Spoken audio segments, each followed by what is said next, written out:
So thank you so much for coming to today's product chat, everybody. We're so excited to have you here. As we mentioned a few times, if you feel comfortable going on video, we definitely encourage you to do so. And today's call is very conversational. So we definitely invite you to chat your questions in at absolutely any time. And we'll try to make it conversational and include your feedback as we go along. So my name is Rachel, and I am the online community tactician for the Pragmatic alumni community that is sponsoring today's call.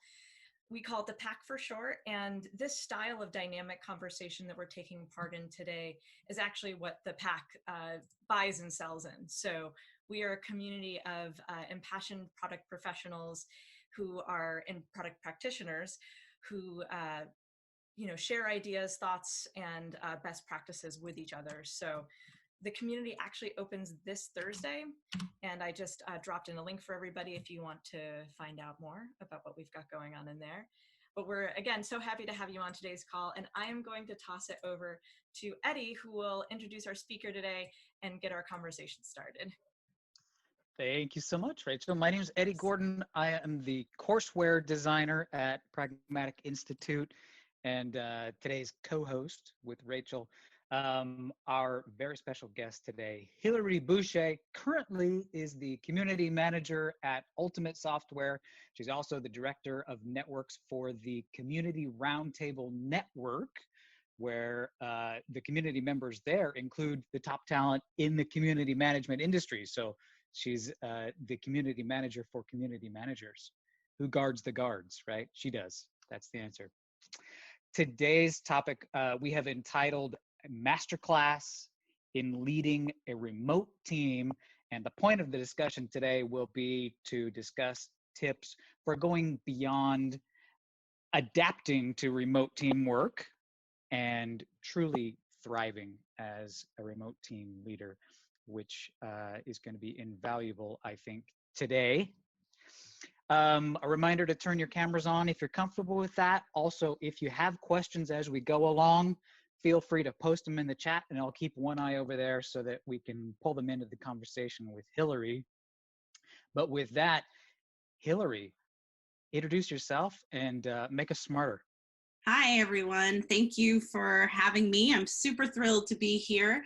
As Eddie mentioned, I'm from Ultimate Software. I work on a virtual team, and in my past role at the Community Roundtable, I spent about 8 years building and growing and training a virtual workforce. So lots of experience. I can't imagine not working virtually. And so it's been really fascinating watching the world be turned on to working virtually. And part of what I hope we can talk about today, I'm here to share what I've learned in my past 10 years of working virtually, leading teams, being on teams virtually, and getting work done. So I hope to share some of what I've learned along the way. And also, I just want to acknowledge in the big picture that we've all been thrust into a unique situation here where we're not intentionally, I know that many teams have been had to switch to a virtual workforce very quickly and abruptly. So hopefully those of us who have been around doing this for a couple of years can share today. As Eddie said, I'll share a couple of high-level thoughts, but I really want to have a conversation. Happy to answer questions and have that conversation with you all. All right, so the first thing I wanted to say, and I noticed this happening, you'll see lots of articles online right now about, Zoom fatigue is real and how exhausted everybody is because they're in meetings all day, sitting at a screen, and absolutely, one of the first mistakes I see people make is fill up the schedule, because if you're not in a Zoom meeting or you're not in a Google Meet or some sort of video conferencing, you don't feel like you're at work. People are creating video conferences to feel like that's where you're going to work. And these tools play an important role in helping to structure the week or the month or even the day. But when we overload our teams with virtual meetings, that exhaustion is real. We don't have any breathing time between meetings. There's no time sometimes to actually get the work done. So just think about it when we're scheduling meetings, and think about what doesn't have to be an email. So I challenge people to think about, when you're about to set up a meeting, to ask yourself, does this have to be a meeting? Could it be an email? Could it be a post in a virtual workspace? And challenge your teams and your employees to think like that, and use these meeting times really strategically. In the old world, before we were all virtual, one of the things people talked about was oftentimes meeting places were really important for relationship building, but a lot of the work could be done in other collaborative spaces. So think about how you're using your calendar and your meeting. Hillary, it seems like there would be a level of trust required on the part of the leaders and their reports as well, that just because they're not seeing people on camera all day long doesn't mean that they're not being productive or working. Maybe some people are trying to establish the same level of conversation and relationships that they have when they're in the office together by holding constant on-screen meetings, but you would say that that's a mistake? I think so. And I think, in fact, when I think about, so while I've always worked virtually, I've spent time in offices. Our company has offices. I visited and worked there quite frequently before the shutdown. And one of the things I noticed was, in between meetings, you couldn't schedule back-to-back meetings because you needed time to get to a different conference room, if you have multiple buildings, to even get to a different building.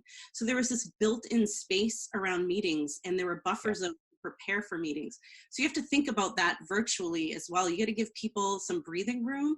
The trust is there. I hope that we can trust our teams. And there are also other mechanisms for working as teams virtually that don't have to be a face-to-face meeting. And we can talk about that in a little bit too. Yeah. Are people feeling meeting fatigue? Is that something that's happening to people? Even my kids at school, it's been interesting to watch. It happens at virtual school too. In terms of just thinking, oh, we'll just schedule up their full day. And one of the smartest things I've seen my son's middle school do is they backed off and they created a class virtually. And then in between that, they were expected to work on classwork, and then they re-met back up on the meeting to talk about how they progressed. So I thought that was pretty smart versus. It's been fun to watch my kids who, weren't Zoomers when all this started. And the first couple Zoom classes they had with their teachers, they were thrilled. And after about day 3 or 4, we would remind them, it's time for your Zoom class. And the eyes roll and they're like, oh my goodness. So, these are kids who grow up watching screens all day long anyway.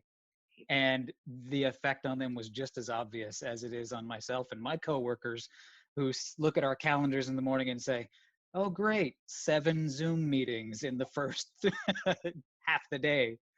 It's intense. And there you go. In the chat, you've got, yes, absolutely, it's real. What can be done, though? When we need to have a conversation instead of send an email, what can be done to ease the Zoom fatigue? Well, I think having other tools and taking stock of what your virtual collaboration tools are, and thinking through what are the activities that should happen.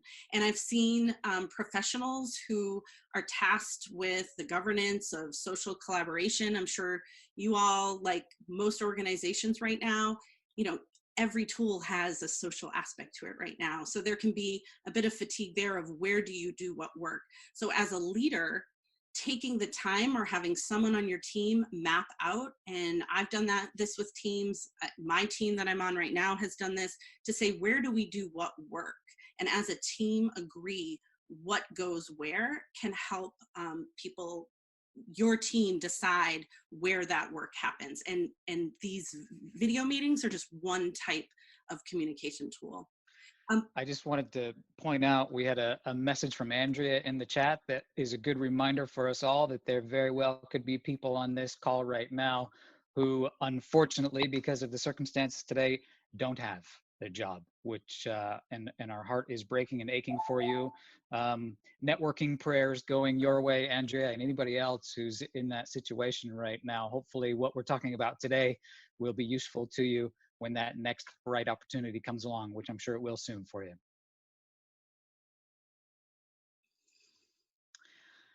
I interrupted you, Hillary. What were you saying there?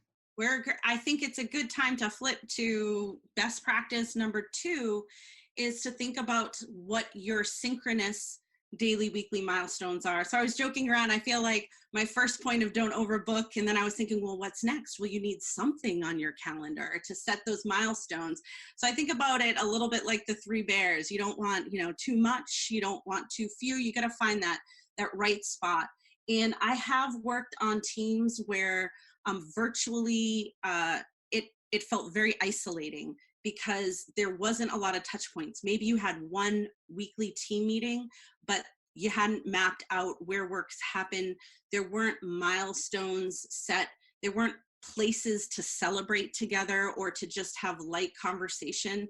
And so it felt isolating. It felt like your job was a checklist, and you checked in once a week, or you had your project plan meeting. So I encourage you to think about what are those milestones that you're going to place in the day or the week or the month that's going to bring that rhythm to the team. Oftentimes, a physical office space helps create a rhythm. You get in the morning, you put your bag at your desk, you might go to the kitchen, get coffee and chat with people. You have to think about, now you have to intentionally create those rhythms a little bit more using a virtual environment. So thinking about what those milestones are you going to say good morning?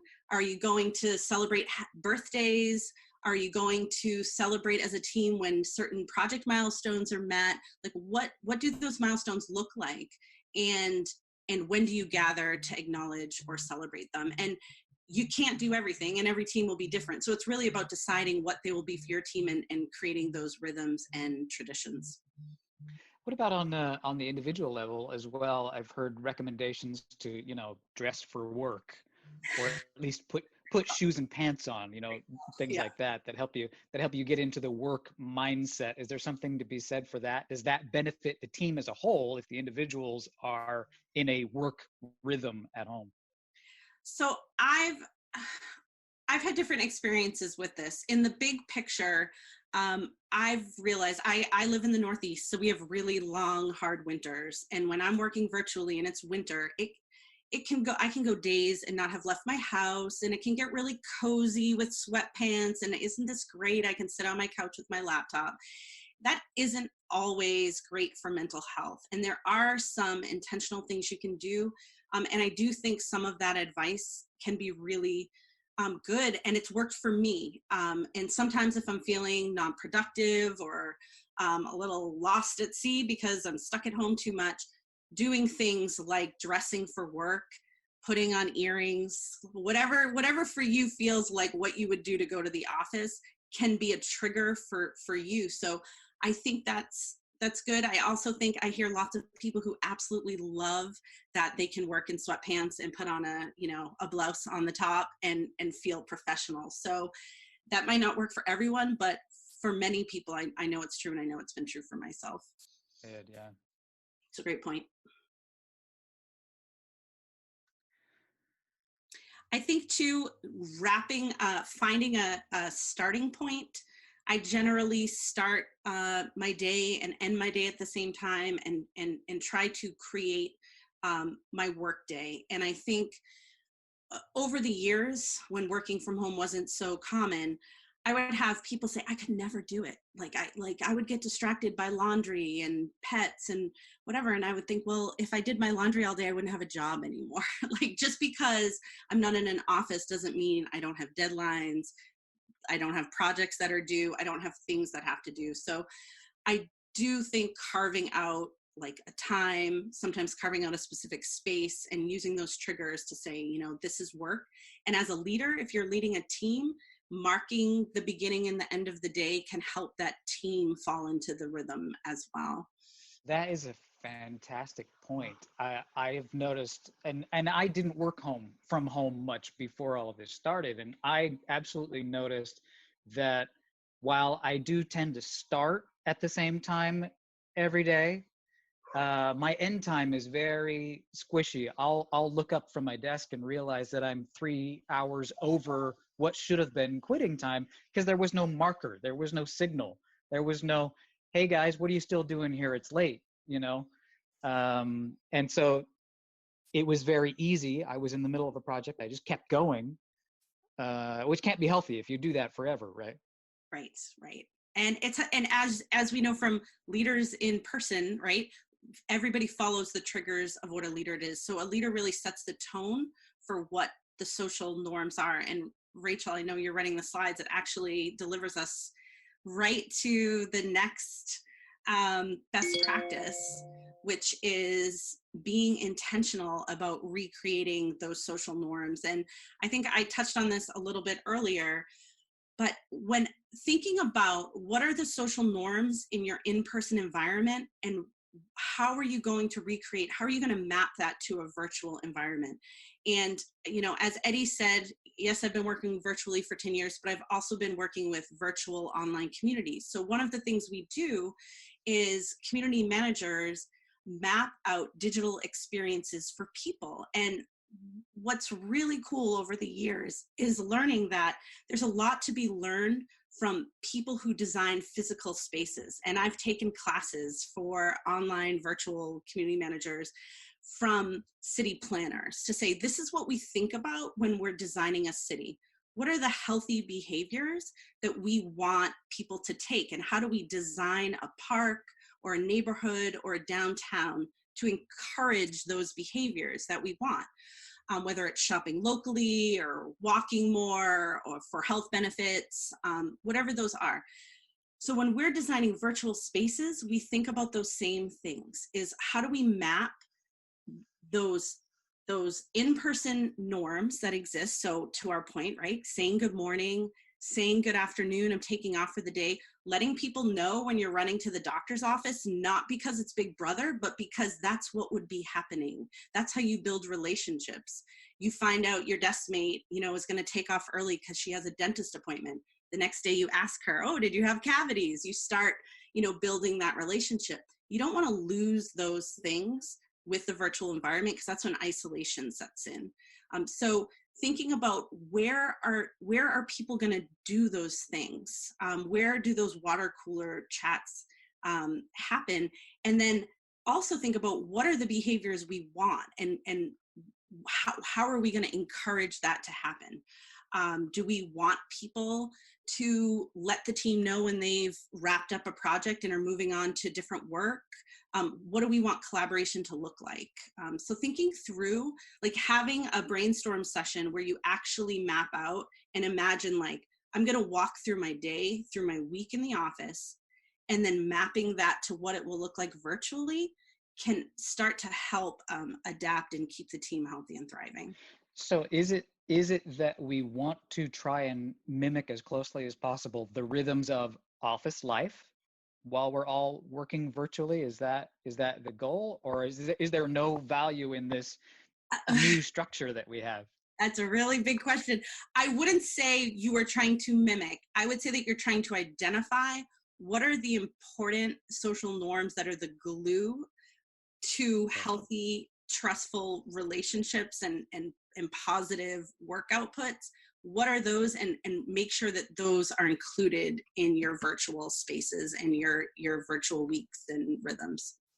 And can you give us, this is the gotcha part of the interview. Sure, Can you sure. can you give us a couple of examples of those social norms that we should be aiming to establish? You probably mentioned a couple already. I'm just gonna pin you down. Yeah, the good morning and goodbye are huge, and I know we already talked about that. Usually doing something on Friday light, and sort of, you know, everyone in the office loves to say happy Friday. What are your plans for the week? Weekend, is anyone excited about something? On Monday, everyone asks, what did you do this weekend? How was your weekend? You got to make sure those things still happen. Eric in the chat just mentioned virtual happy hours, which I know Pragmatic Institute has been implementing on Fridays. Everybody gets together. It's tricky though. So I got a sneak peek at your slides, and when I saw this topic come up about recreating social norms, I had a whole bunch of questions come to mind.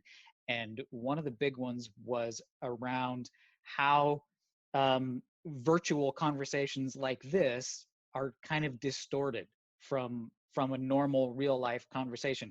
Our rhythms are off, humor doesn't work as well, because there's no subtlety and timing. I've interrupted you 5 or 6 times just in the course of this conversation, things like that, that I would be embarrassed to do if we were in person.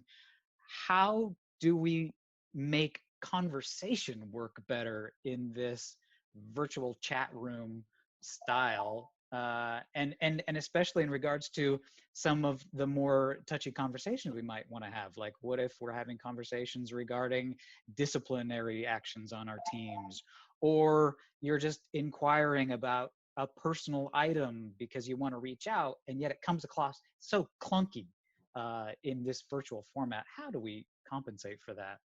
Yeah, it's a really good question, and I think I encourage you, I'm trying to think, Arturo, Rachel, you might have some insight into this as well. If you go online, there's something called social etiquette, social network etiquette, and online etiquette. And I think passing around and making those available to people, there's some things, there's this classic example, when your great aunt Irma gets online and she emails you and it's in all caps and exclamation points, and she doesn't know she's yelling at you. And people don't always know that all caps means yelling, or the way that different tone comes across. That's why, as silly as they can be, things like emojis and GIFs in chat rooms, if you're chatting with people, can help, because sometimes saying something feels stronger than it is, but if you have a smiley face after it, you're letting people know that it's meant in a lighter tone. So there is this whole world of social etiquette that comes with these tools that I think you could probably find pretty readily online. Rachel, do you have any other insight? Because I know you're comfortable with this stuff too. Yeah, I really like the trust but verify model.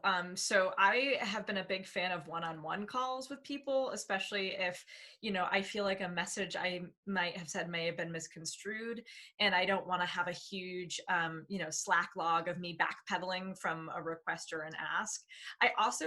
This is a thing that I try to do, is I try to really balance requests with like fun conversations. So being a remote person in a team that is primarily on site, I can sometimes feel like the only time people might hear from me is when I need something, when I like make it. So I really try to know, if I'm asking somebody for a lot of stuff, that I might also private message them and share like something fun that I did, or invite them to have a lunch with me, and use the model of like over communication and being like, hey, like I know I need a lot, or I know that like I have to keep sending you back requests, and but know that there's also a person behind the screen, and like let's not forget that we're all colleagues in the same place together. Will in the chat just mentioned virtual games, sort of the team building exercises. What's your opinion on those, Hillary? Are they doing their job?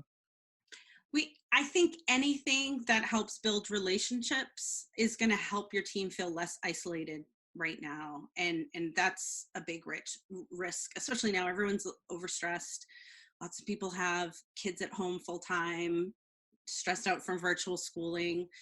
So I think there's a balance. On one hand, so I was just on a team meeting, and the team decided, it was blocked on our calendar. It's something we do twice a week. It's a tactical stand-up. And we said, let's give ourselves a gift back to ourselves right now, and let's all go do something that is not work related.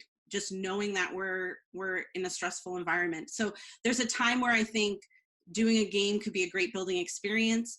Then there's also from a working person, parent perspective, there could be a time where you're like, I could not play this game right now, and I could do something else that was really important. So I think there's a balance of, I could see that monthly, maybe doing like a game team building activity, but probably, or every other week, but probably not more than that. would be my advice. Yeah, one other thing I just wanted to add briefly that I saw in the chat as well is sometimes I think breaking these down smaller can really help. So I might be reticent to share on a 58-person call with our CEO, like about what I did this weekend, but like a breakout call where I'm talking like cross colliding with other members in my company and just having like 6 of us where you're trying to connect can really help with like tone setting, I think, too. Because if you throw everybody out there, you know, if we had all of you guys unmuted all of a sudden, it would be kind of a mess. And so I think that's something that was a comment that I thought was well said. That's a great thought. And the other thing that I just thought of is there are ways to integrate like playful game type situations that aren't everybody come sit for a full hour and play this specific game. So for example, if you have a Slack channel or you have this place where people check in and say hello, instead of just saying happy Friday, you could say, hey everyone, happy Friday. How are you feeling about the weekend? Respond only in GIFs, or like do smaller things, like little would you rather, like what's on your bucket list, you know, where will you travel first once the travel ban is lifted. And there are small ways that actually don't take up time but bring that light chit chat conversation that is important to people into their work environment. I just saw the question from Mark about what sorts of tools we can use. Is it collaborative online documents, or what are some other options other than Zoom and email, which I happen to know because I got a sneak peek is your next slide. So if you're ready to move on to that. I was gonna say, it's perfect. Look at that, teamwork.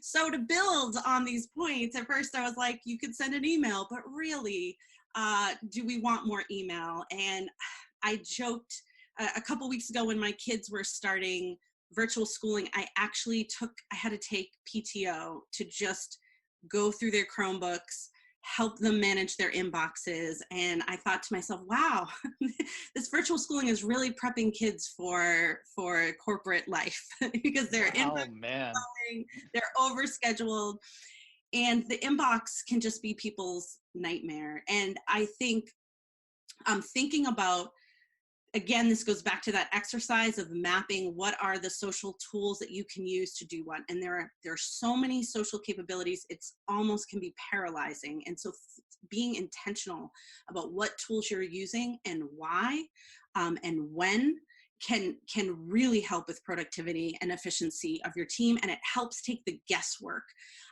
I myself am like, should I Slack this person or should I G-chat this person?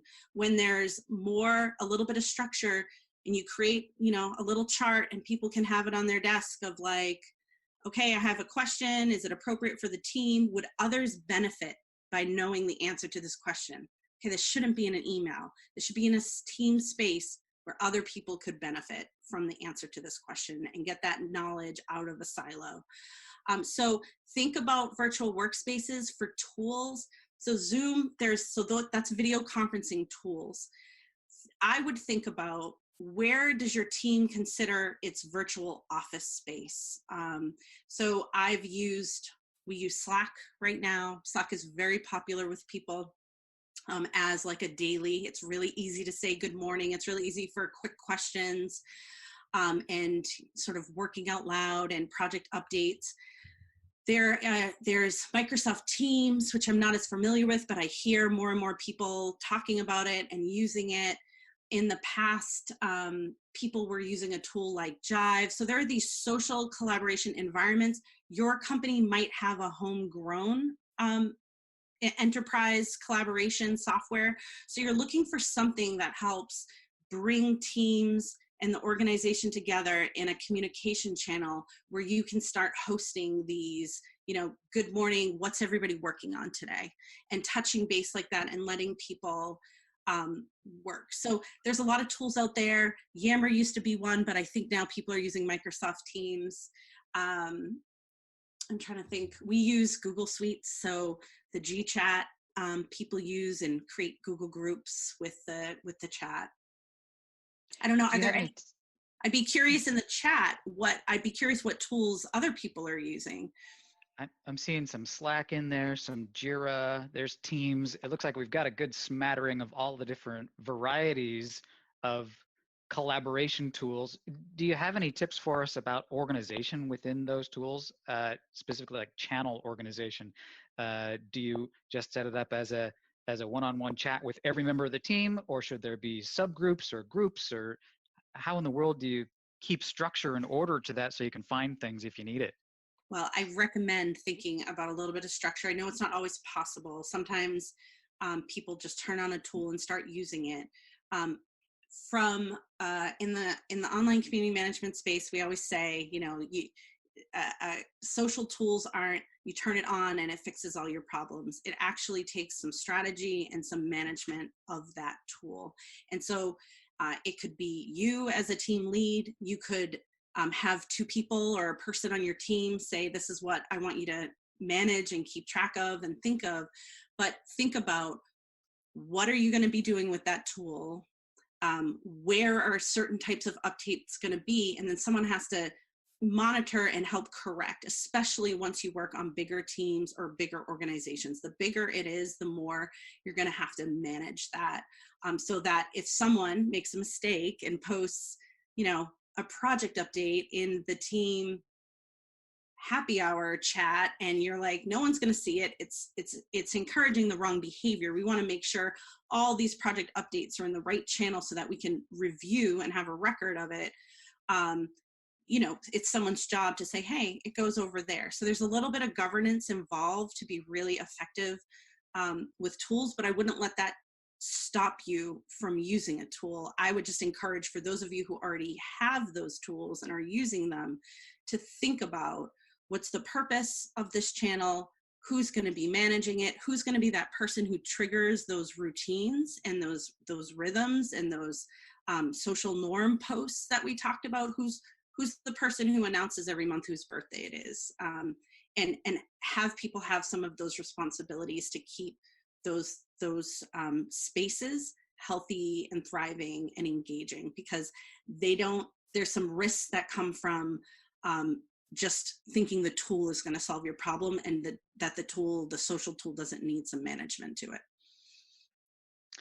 Just want to point everybody to the chat if you're not following along there. Lots of good suggestions, not just questions in there. So use that as a resource, everyone. So question about this section then, Hillary, is there something that email does better than all of the other more chat-based communications that we've been talking about? Why should we still keep email? So, and this is in my experience, I'd be curious what other people find. I find that email is really important for outbound communications. So for customer or partners, people who do not have access to your internal collaboration spaces. So it's crucial to keep email for that. I also like email for notifications. So I belong to a certain number of collaboration tools. I set up my notifications so that I get triggered if someone responds to a question that I asked somewhere, or I posted, a document or meeting notes, and someone asked me a question, I'll get an email as a trigger. So emails to me are triggers and outbound communications in an ideal world. Once we start doing that reply all and going around the horn and asking one-on-one questions, then we start to get buried in our inboxes, and it's no longer effective for the important work that can be done in email. Yeah. Here's an interesting question that's coming up in the chat here a few times. What about asking people to turn on their videos? How firm should we be in our request? How lenient? And are there times when it would just be inappropriate to ask people to turn on their cameras at all? Maybe the size of the group matters. So I'll tell you a story. I wasn't always a video fan. For years, video was more like this, a special occasion. I knew I was going to be on video. I would prepare accordingly. And then it was probably 5 or 6 years ago, and our company decided to use Zoom. And I took a call with the Zoom account person to get some more information. And I'll never forget it. This guy was just like sitting back, kicked back in his chair, sort of like really relaxed. And I had like done my hair and my makeup and was sitting really erect and very aware that I was on video. And I thought to myself, I can't imagine ever being that comfortable on a video call. And, flash forward 6 months later, and I was like, video is the best thing ever. I feel like I met the person. I feel like I was with the person. It definitely feels different to me than just audio. At the same time, I think it's important that we recognize that not everybody's comfortable with it. I just watched my kids do this. There was so much anxiety being built up to joining these class calls, and it was a real anxiety. And once they did it, it was like they were like, oh, that wasn't so bad. It was actually nice to see my friends and my teacher. But I think a lot of people have anxiety about it. So I think modeling, having your video on is one way to encourage. So we say inspire, don't require. So one thing my team does is whenever we show up on calls, we all have our video on. And it's really funny because one by one, people take off their video and then they say, Yay, oh, peer pressure. yeah, I didn't do my hair. And we're all like, no, who cares? It's just so nice to see you. So try to encourage people. I don't know that I would go, if you enforced it, you would have to give them a heads up because some people might not be in a place in their home, and you'd have to be really respectful that right now people's home lives can be more stressful or chaotic than usual. So maybe that's why they're not on video. Oh, somebody in the chat just turned their video on because of our conversation. How about that? Look at that. I've definitely noticed that, when those requests to please turn your video on come, often it's because it makes it so much easier for the presenter. Maybe all the attendees of some video conference don't care whether they can see each other or not, but I try to turn mine on all the time as a courtesy to the presenter because it seems to make their job much easier. My poor wife, who's a school teacher, is teaching classes upstairs to just blank black screens because nobody's turned them on, and it makes it rough on the presenter. So if you want a better presentation, show your face. That's my tip anyway. Good call. And I also struggle because I don't always do my hair, but we just make sacrifices. Those of you who flipped away to other windows during this chat didn't get the benefit of the visual of that joke. We're catching you. All right. So there are lots of good questions and comments coming up in the chat if you're missing them there. That's a good one from Judd about reading body language, which you can't do to a black screen, of course. It's very true. It's true. And I'll shout out, I have interviewed, hired, and trained people without having met them in their third or fourth month of working on the team. And I think video changed that and made it, making video part of the interview process helped do that confidently and helped create that relationship where that was actually possible to do, which I think that blows my mind a little bit. I like telling that story because people are like, what? How do you do that? But it is possible, and I do think video can help bridge that gap from the in-person to virtual. So let's talk about coaching people to work out loud. So at the very beginning, we talked about not overbooking teams' time. And you asked a really good question, Eddie, about, well, it would require some trust that people are doing the right things. Well, one of the ways that you can build that trust and feel as a leader that you know what your teams are working on, you know they're on target, you know that everyone's being productive, is to coach them to work out loud. So I'd be curious if anyone has ever heard of the concept of working out loud. There's a bit of a movement around it. You can look up Jane Bozarth, has some really great articles about working out loud, how they help reduce the number of meetings people are in, fewer silos, it can save time and energy, it helps connect different sources of knowledge and different talent pools. So there's all these great things that come from working out loud, but it's something that I think as a team leader, you can coach and encourage people to do. So one of the things I would do in training new team members to work virtually, which required that trust, was to encourage them to, every time they switched efforts or switched a project or wrapped something up or moved from, so for example, Rachel's going to get off this call and say, I just finished co-hosting this call.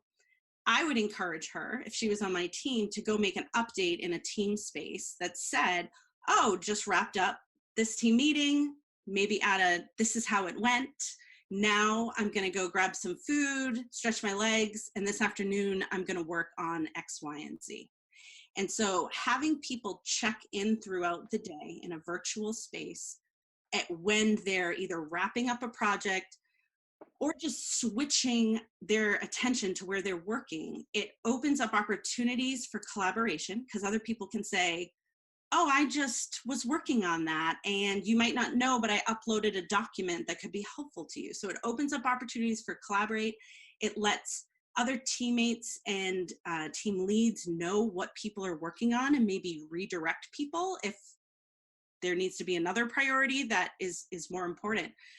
So I encourage you to go read Jane Bozarth, kind of look that up, see what it is. And it's not hard, but it's a new behavior. Often people aren't used to sharing what they're working on until they've like finished their project and buttoned it up and wrapped a bow on it. And it takes a little bit of like sharing in process of where you are with the team. But I think it really helps contribute to a healthy virtual team. So that last comment reminded me of something that I thought of as I read through the notes here, and that is that teams are often made up of people with very different personality types. As you said, some people will be very willing to share everything that they're doing and give you an update every 10 minutes about the project, and others will feel micromanaged if they are asked to do that. All of the tips that we talk about today will need to apply to multiple different personality types. How can we adjust some of these tips? For instance, the give me an update on what you're doing, to the type of personality that isn't as vocal about what they're doing and doesn't want to necessarily talk about everything they're doing every minute. Yeah, it's a really good point, and you know your people and your teams best.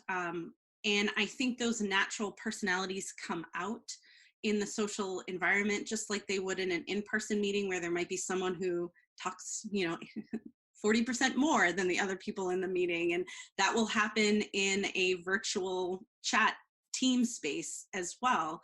I think if someone is missing from that conversation, that's where some coaching can come into, of checking in with them and saying, is everything okay? And how can I help? And encouraging them what would be reasonable for them, letting them set some goals for themselves for sharing throughout the week, and being really honest and transparent.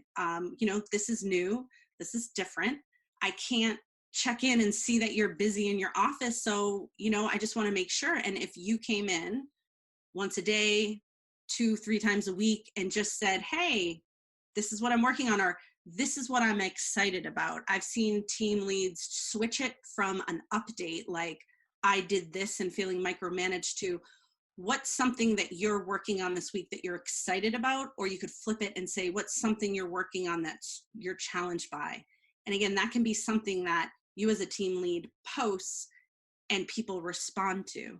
And that uses that inspired, not required model as well. Now, in the work out loud model, is everyone in the team expected to keep up with the updates from all of their coworkers? How do you avoid that from just becoming more virtual noise in your day? Yeah, I think it's a balance of size. I think I encourage my individual team to work out loud in a space that rolled up to a bigger team. And that was a way that our team could share with the bigger team about what was going on. And it was important because it's a little bit of show your work. We're working here, and if you don't ever check in and you don't update, no one knows what you're doing. And so there's a little bit of when you're working virtually, you have to advocate for yourself. You have to share what you're doing, and you have to say, look what I did, or else there's a risk of it seeming like you might not be working. So I think it behooves the individual to share. In terms of managing that, I think that's what also individuals need to set up routines for themselves and notifications. So if you have, let's say we're on Slack, if you have your Slack set to get a little like boop, boop, boop, every single time someone chats, it's going to be really distracting. If you say to yourself, I'm going to check in Slack first thing in the morning, turn off all notifications unless they directly mention me, and then I don't check back in till mid-afternoon, that can help manage the flow. And I wouldn't say that people should be in every team space or group. They should be in their teams and any specific project spaces where people are organizing and working. But it really Can you tell us more about that roll-up model, roll-up reporting model that you talked about? So that means that team members report to a manager, and then that manager talks to the whole team or to their manager. How does that work?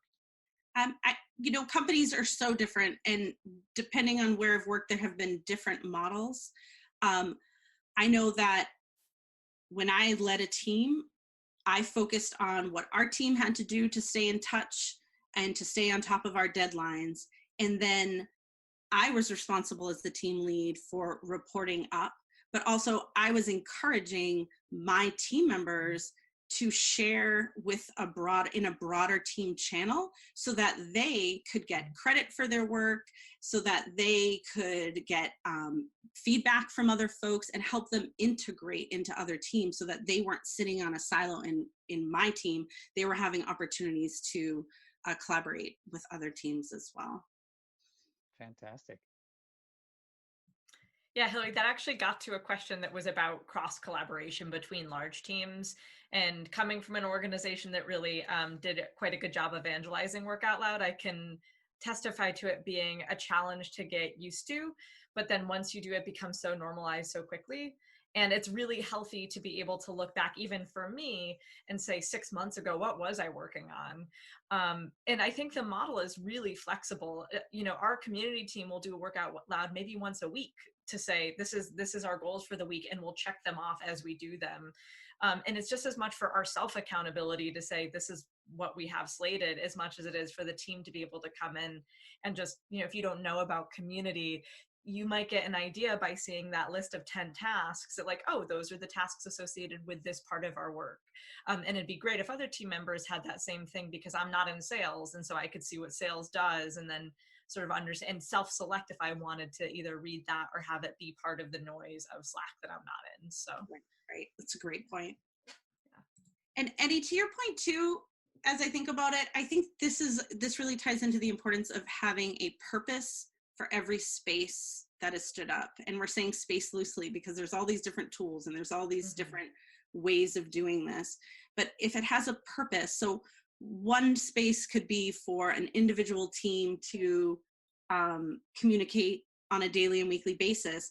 There might be a channel where a certain set of leaders wants to get updates. And so you would only roll up, you would maybe take an update from your team channel that says, oh, this would be good to share with our next level of team leads or executives, depending on how large your organization is and what that structure looks like. So setting the purpose of what a channel or a space is helps define the actions that happen within it. I want to wrap up with the question that I've stolen from our fearless leader, Rebecca Calageras, who's the VP of Marketing here at Pragmatic Institute. We call it the RK question. At least I do now, the RK question. Hillary, if you were to have our viewers today do 2 things differently based on what you've spoken about today, what would those 2 things be? Okay. The first one, I would say lead and model. So if if you want people to give an update, or if you're going to try to do something new in one of these tools, versus requiring it, instead start doing it yourself. So do that inspired, not required model, and lead by example would be my first one. My second one would be to challenge yourself to get out of email as much as possible, and see what you can do outside of email, and open up the knowledge that sits on your teams so that you can scale the knowledge that exists and it doesn't stay siloed to those people who got CC'd. Beautiful. Rachel, are you wrapping up or shall I do it? You're on mute, so that means You I go have to ahead. do it, right? That's All right, right. here we go. Thank you so much to Hillary. This has been fantastic. Hopefully you were taking notes as you all listened to her speak. And join us again. Tuesday, May 19th is the next of our product chats. That's at 1:30 p.m. Eastern Time, when we will be joined by Justin Lokitz, the Managing Director of BMI, that's Business Models, Inc. And he's the author of the upcoming book, Business Model Shifts. Justin will discuss business model shifts that organizations can make in every size to create value for tomorrow. Thank you so much. And everyone have a fantastic, be safe, be healthy, and we will catch you again for our next Pragmatic Institute product chat. Thank you all. Thanks so much, guys.